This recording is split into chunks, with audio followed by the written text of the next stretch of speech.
आज हम पढ़ेंगे आइसोमेरिज्म इन कोऑर्डिनेशन कॉम्प्लेक्सेस। हम जानते हैं कि यदि किसी एक ही अणु सूत्र द्वारा दो या अधिक यौगिकों को प्रदर्शित किया जा सके तो उन यौगिकों को आइसोमर्स व इस परिघटना को आइसोमेरिज्म कहा जाता है। उपसहसंयोजक यौगिकों की समावयवता को हम इस प्रकार से वर्गीकृत कर सकते हैं। जैसा कि आप देख रहे हैं, ये जो यौगिक हैं ये दो प्रकार के आइसोमर्स बनाते हैं। पहला कहलाता है स्ट्रक्चरल आइसोमर्स और दूसरा है stereo isomers. Structural isomers further अलग अलग उसमें डिवाइडेड है, जबकि और ये निर्भर करता है, इसमें अपन देखते हैं कि डिफरेंट बॉन्ड्स भी होते हैं। जबकि जो स्टीरियो आइसोमेरिज्म है इसमें बंध जो हैं, बॉन्ड्स जो हैं वो तो सेम ही रहते हैं, सिर्फ डिफरेंट अरेंजमेंट्स होता है। यानी जो धातु के साथ में जो लिगेंड्स लगे होते हैं उनका जो अरेंजमेंट है वो डिफरेंट रहेगा। इसको फर्दर दो क्लासेस में बांटा गया है। एक कहलाता है ज्योमेट्रिकल और दूसरा है ऑप्टिकल। ज्योमेट्रिकल आइसोमेरिज्म जो है यह समावयवता उपसहसंयोजक संख्याओं से संबंधित है जो कि लिगेंडों की भिन्न भिन्न ज्यामितीय व्यवस्था के कारण उत्पन्न होती है। यानी जो कोऑर्डिनेशन नंबर डिफरेंट हो जाता है मेटल्स का, उसके कारण ये समव्यवता उत्पन्न होती है। दूसरी ऑप्टिकल आइसोमेरिज्म, ऐसे संकुल जिनके गलनांक, क्वथनांक तथा स्थायित्व समान हो लेकिन जो प्लेन पोलराइज्ड लाइट के तल को विपरीत दिशाओं में घुमा देते हैं, प्रकाशिक समवयव कहलाते हैं। इस प्रकार सभी असममित संकुल जिनमें प्लेन ऑफ सिमेट्री नहीं होता ध्रुवण घूर्णता यानी ऑप्टिकली एक्टिव होते हैं। इस प्रकार असममित अणु उसके दर्पण प्रतिबिंबों पर सुपरइम्पोज्ड नहीं किया जा सकता। जो समवयव रेखा ध्रुवित प्रकाश के तल को राइट और रोटेट करते हैं उसे हम डेक्स्ट्रो रोटेटरी, और जो लेफ्ट की ओर रोटेट करते हैं उसे हम लीवो रोटेटरी कहते हैं।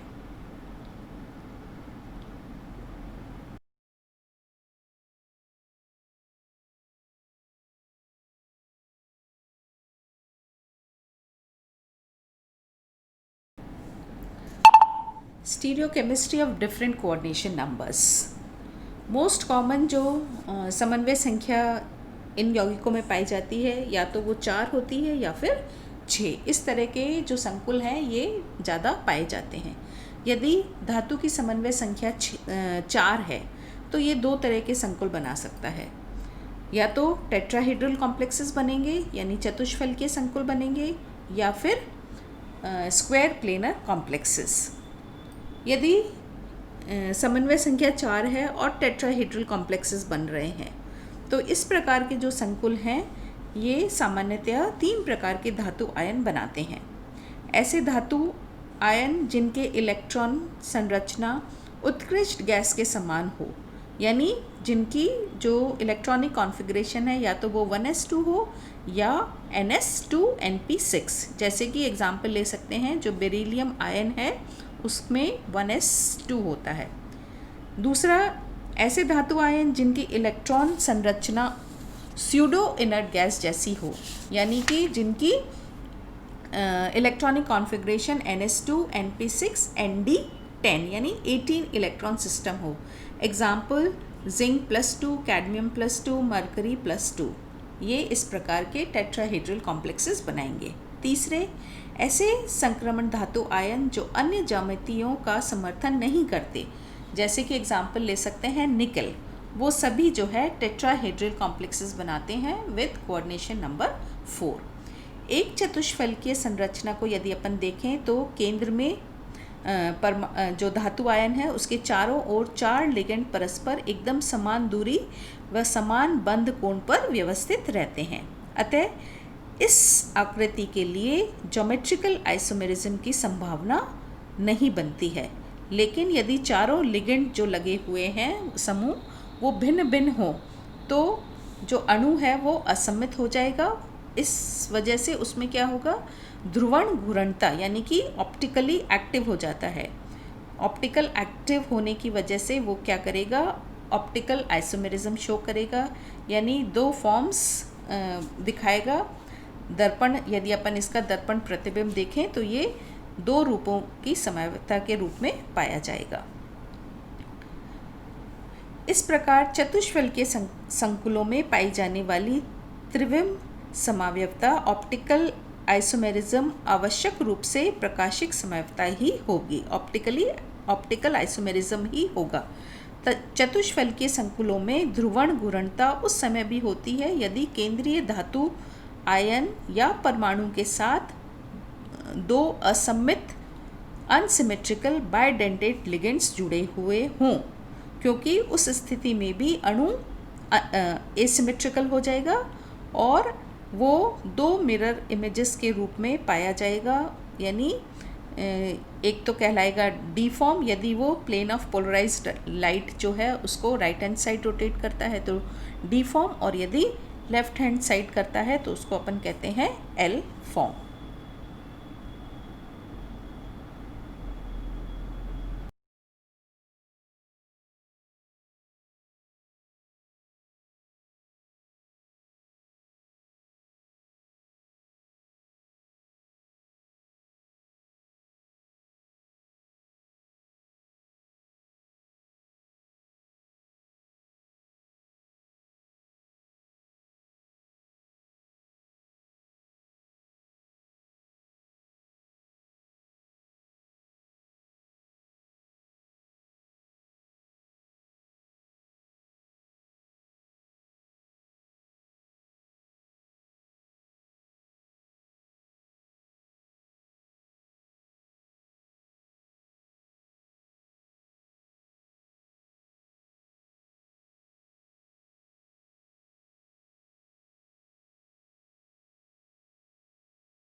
दूसरी तरह की जो ज्योमेट्री होगी विद कोऑर्डिनेशन नंबर 4 वो है स्क्वायर प्लेनर ज्योमेट्री।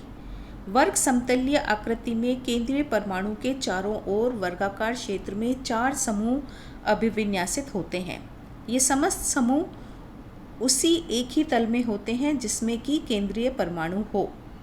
अतः इस आकृति में ज्योमेट्रिकल आइसोमेरिज्म की संभावना तो है, लेकिन प्रकाशिक ऑप्टिकल आइसोमेरिज्म की संभावना नहीं होती है।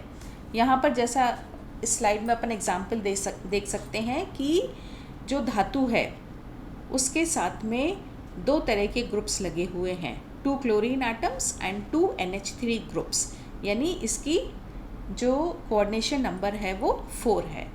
अब यदि जो दोनों समान ग्रुप्स हैं, जो फर्स्ट केस आप देख रहे हैं जिस पे सिस लिखा हुआ है, यानी यदि दोनों जो Cl ग्रुप हैं वो एक ही तरफ लगे हुए हैं तो ये एक ही तरफ दोनों Cl है और दूसरी तरफ दोनों NH3 ग्रुप्स लगे हुए हैं, तो इसको अपन कहेंगे सिस फॉर्म। और दूसरे एग्जाम्पल जो है जिसमें जो दोनों Cl ग्रुप्स हैं वो भी ऑपोजिट हो गए और NH3 ग्रुप्स भी ऑपोजिट हो जाते हैं, तो ये कहलाता है ट्रांसफॉर्म्स। तो इस तरह से स्क्वायर प्लेनर कॉम्प्लेक्सेस में ऑप्टिकल आइसोमेरिज्म की संभावना नहीं है, लेकिन ज्योमेट्रिकल आइसोमेरिज्म वो दर्शाता है।